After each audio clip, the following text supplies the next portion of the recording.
Well, first I'd translate Buen Vivir as good living. There's been some debate as to how better to translate this concept, which was born in Ecuador and to a certain extent in Bolivia. In Ecuador we speak of Buen Vivir, in Bolivia they speak of Vivir Bien. But there's been some debate. We don't want to translate it as well-being, which has some connotations that has to do with the welfare state. So I think good living should be the English translation. It has clear roots in our indigenous ancestors and the indigenous past, in our Andean tradition of sumak kausai. Again, good living in terms of harmony with nature, in terms of love and caring and good community relations. But I think it's also got a more universal dimension to it. Aristotle spoke of something similar to good living, and I think different cultures around the world have maybe not an equivalent, but some kind of cultural reference to good living. In Europe you also have it. In France, bon vivre is linked to food. In other parts of Europe it's linked to other aspects. But I think the way we would define it in Ecuador is, first of all, there's a fundamental element of social justice to it. You can't have good living without a certain degree of equality, a certain degree of social justice. So we shouldn't ignore the Marxian concept of the supremacy of the human being over capital. It's not just a post-material notion. There is something to do with materialism, social justice, access to social services, education, health. You don't have Buen Vivir when you have millionaires living next door to people living in utter misery. I mean, that doesn't happen. So there's a material aspect to it. But there's also another dimension, which is a more holistic dimension, a more post-material dimension that has fundamentally to do with the sustainability of our way of life. Harmony with nature. I think it's a major aspect of sumak kausai or Buen Vivir or good living in the Quechua language, and it has to be a fundamental aspect not only of the local Andean communities, but of the global community of humankind. If there isn't harmony with nature, if we continue our race towards inevitable global warming, there's no kind of sustainability possible, and there's no kind of good living.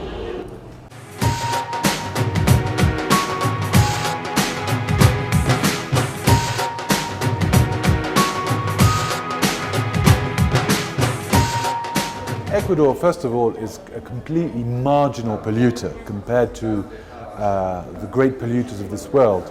It's 0.00 something percent of global CO2 emissions. It's very marginal, and sometimes that needs to be recalled. I mean, we often get very kind of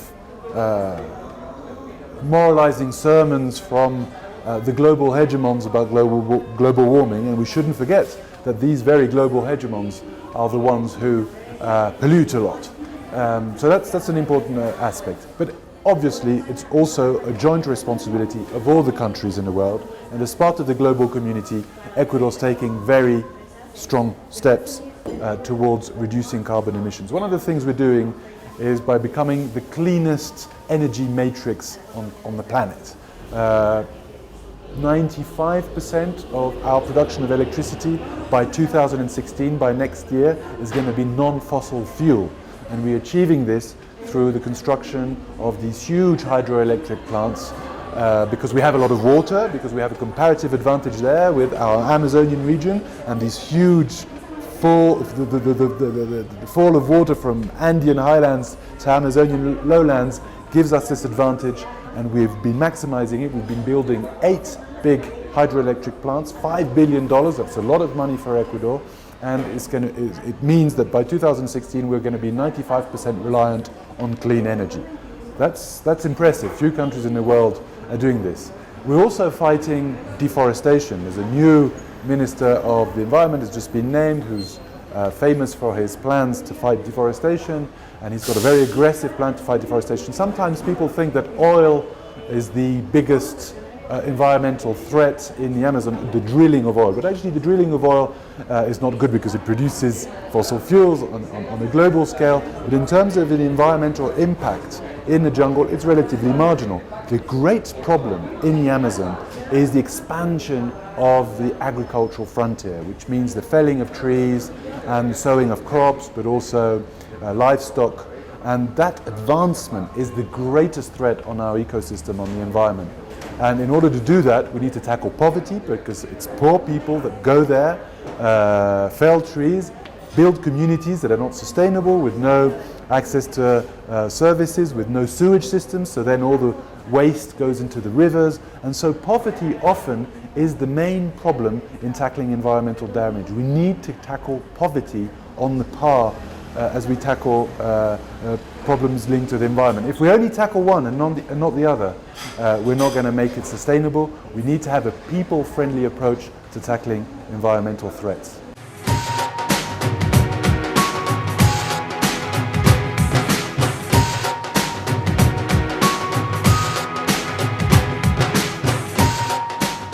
I think that, broadly speaking, a country like Ecuador, countries that are broadly called third world countries or countries of the global south, need to move away from raw materials because they create a dependency, they create boom and bust cycles.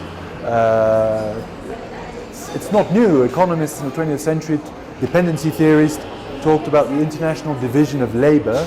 Some countries dedicate themselves to cheap raw materials, and other countries dedicating themselves at producing manufactured goods. And now in the 21st century, technologically intensive goods with science and technology involved, and so on and so forth. If we carry on with this division of labor, we're going to carry on being peripheral states. So evidently we need to move away from raw materials, and that it means moving away from oil. But you can't achieve that from one day to the next. If we stopped extracting and exporting oil tomorrow, we would be left with no Ecuadorian state. We would go back to this kind of feudal plantation state with all these feudal warlords running Ecuador. The Ecuadorian state wouldn't have any money for schools, for hospitals, for all the social services.